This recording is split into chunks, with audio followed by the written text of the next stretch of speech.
Shalom, selamat malam Bapak Ibu Saudara yang dikasihi Tuhan Yesus Kristus. Selamat kita berjumpa kembali dalam renungan pada malam hari ini. Doa dan harapan saya saudara semua ada dalam keadaan yang baik, sehat, penuh sukacita, dan berlimpah berkat Tuhan. Sebelum kita mendengarkan renungan firman Tuhan, mari kita berdoa. Tuhan Allah Bapa kami yang baik, Bapa yang ajaib, Bapa dalam nama Tuhan Yesus Kristus, Tuhan yang selalu mengasihi, peduli dan mengadakan karya-karya ajaib di hidup kami. Kami bersyukur untuk berkat kemurahan-Mu, pimpinan-Mu di sepanjang hari ini. Tuhan sudah menolong kami dalam segala tugas aktivitas kami. Pada saat ini kami mau mendengar sabda firman-Mu. Urapilah kami Tuhan agar kami mengerti dan taat pada setiap kehendak-Mu.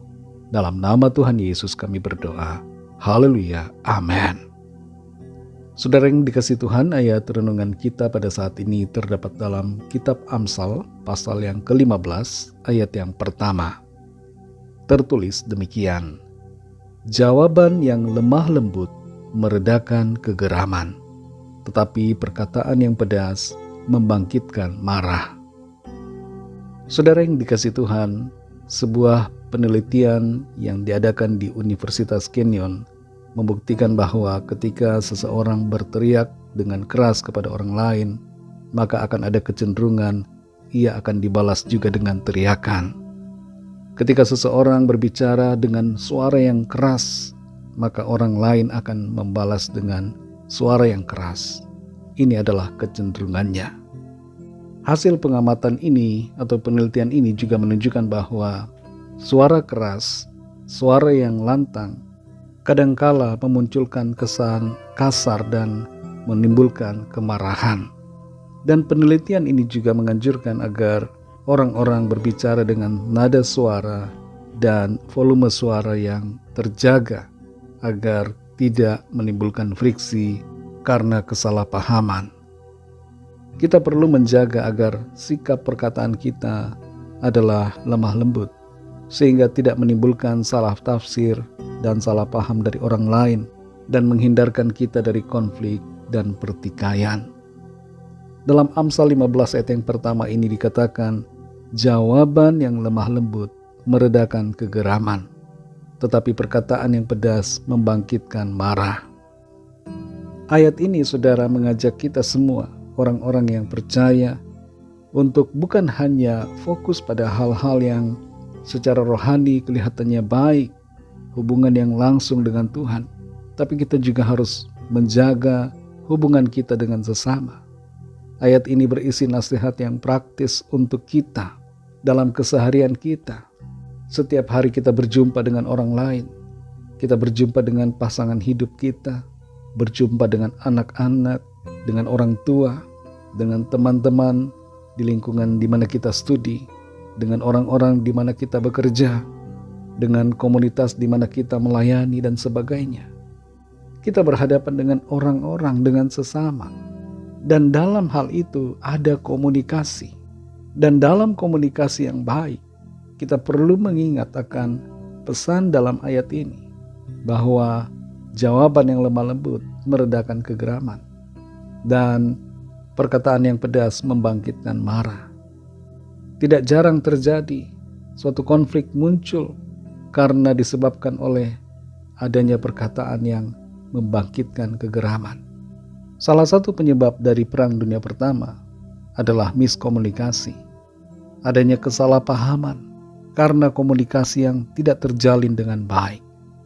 Saudara yang dikasihi Tuhan, perlu kita sadari bahwa dalam rumah tangga kita hendaknya menjaga perkataan kita supaya tidak pedas, tidak terasa menyakitkan di hati sesama kita dalam keluarga, tidak terasa menyudutkan orang yang kita kasihi, pasangan kita, anak-anak kita, atau orang tua kita. Kita perlu menjaga perkataan agar ada keharmonisan dalam rumah tangga, ada suasana yang saling mendukung, saling menerima satu sama lain. Mungkin ada di antara kita yang sejak kecil diasuh dengan kata-kata yang pedas, sehingga ketika dewasa juga terbiasa memperkatakan hal-hal yang menyakitkan hati orang. Hal seperti ini saudara kita perlu putus mata rantainya. dimulai dari diri kita sendiri. Kita perlu belajar untuk menjawab dengan lemah lembut, agar tidak ada kegeraman, tidak ada kemarahan, tapi yang ada adalah perdamaian. Lemah lembut di sini, saudara, bukan berarti bahwa suara kita kalem, suara kita terdengar menenangkan. Tidak selalu demikian, saudara. Jawaban yang lemah lembut berarti bahwa kita menyampaikan kata-kata yang baik, yang membangun. Ada seni dalam menegur, ada seni dalam menasehati orang. Biarlah kata-kata kita tidak membangkitkan amarah, tapi menenangkan hati orang, namun sekaligus juga memotivasinya untuk hidup dalam kebenaran, hidup dalam iman dan kasih kepada Tuhan. Jawaban yang lemah lembut bukan berarti kita kompromi terhadap kejahatan atau ketidakbenaran. Bukan berarti kita kompromi dengan kesalahan. Tapi jawaban yang lemah lembut berbicara tentang bagaimana kita mengucapkan kata-kata dengan hikmat Tuhan dan disertai dengan kasih kepada sesama kita untuk menjadikan mereka lebih baik dan hidup dalam perkenanan Tuhan. Mari saudara, pakailah perkataan kita untuk membangun. Ucapkanlah jawaban yang lemah lembut sehingga ada selalu kedamaian dan ada keharmonisan dalam kehidupan kita, dimulai dari keluarga kita masing-masing. Mari kita berdoa. Terima kasih Tuhan Yesus, kami mengucap syukur untuk firman-Mu yang sudah kami dengar. Kami belajar untuk memperkatakan kata-kata yang bukan kata-kata pedas, tapi kata-kata yang manis, yang membangun. Kami mengucapkan kata-kata yang adalah jawaban lemah lembut, sehingga meredakan kegeraman. Tolong kami Tuhan, sebab kami tidak mampu untuk melakukannya sendirian. Kami terbatas ya Tuhan. Mampukan kami untuk melakukan apa yang menjadi kehendak firman-Mu, sehingga kami senantiasa melakukan kehendak-Mu, tidak melenceng dari firman-Mu, dan kami menunjukkan kasih kepada sesama kami, lewat kata-kata, lewat ucapan kami. Jamah hati kami semua Tuhan, dan ubahkan kami, penuhi hati kami dengan hal-hal yang baik dan hikmat Tuhan, sehingga kami dapat mengaplikasikan apa yang menjadi perintah-Mu dalam hidup kami, menjaga perkataan kami, sehingga damai sejahtera, sukacita, ketenangan, keharmonisan, kebahagiaan itu ada di dalam rumah tangga, dalam keluarga, dalam lingkungan di mana kami berada. Terima kasih Tuhan, kami mengucap syukur. Kami berdoa agar Tuhan melawat setiap yang sedang sakit dan yang dalam pergumulan, agar kuasa Tuhan nyatakan, kesembuhan terjadi, pemulihan terjadi, dan yang sedang dalam pergumulan, masalah, persoalan apapun, tangan Tuhan menolong dan menjamah, mengerjakan terobosan demi terobosan yang ajaib di hidup kami.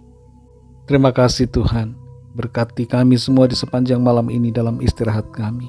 Lingkupi kami dengan kasih dan kuasa-Mu. Kami berdoa agar Tuhan juga curahkan berkat-Mu atas bangsa kami Indonesia, dan juga atas semua bangsa di dunia ini. Lawat ya Tuhan, dan jamah setiap hati, supaya mereka percaya kepada-Mu dan menerima anugerah keselamatan. Terima kasih Bapa, berkat-Mu atas kami gereja-Mu. Pimpin kami selalu untuk hidup seturut kehendak-Mu. Dalam nama Tuhan Yesus Kristus, Tuhan dan Juru Selamat kami, Allah pencipta segalanya, kami berdoa dan mengucap syukur. Haleluya. Terimalah berkat Tuhan. Tuhan memberkati engkau dan melindungi engkau. Tuhan menyinari engkau dengan wajah-Nya dan memberikan kasih karunia. Tuhan menghadapkan wajah-Nya kepadamu dan memberikan damai sejahtera. Berkat anugerah dari Bapa Surgawi, kasih karunia dari Tuhan Yesus Kristus dalam persekutuan dengan Roh Kudus, menyertai kita semua sekarang ini dan sampai Maranatha, Tuhan Yesus datang kembali, dan bahkan sampai selama-lamanya. Dalam berkat nama Tuhan Yesus Kristus. Haleluya. Amin. Puji Tuhan, saudara yang dikasihi Tuhan, saya percaya firman Tuhan menjadi berkat dan kekuatan buat saudara semua. Dan Roh Kudus akan menolong saudara untuk senantiasa hidup dalam kebenaran-Nya. Tuhan Yesus memberkati saudara semua. Sampai jumpa dalam renungan yang berikutnya. Haleluya.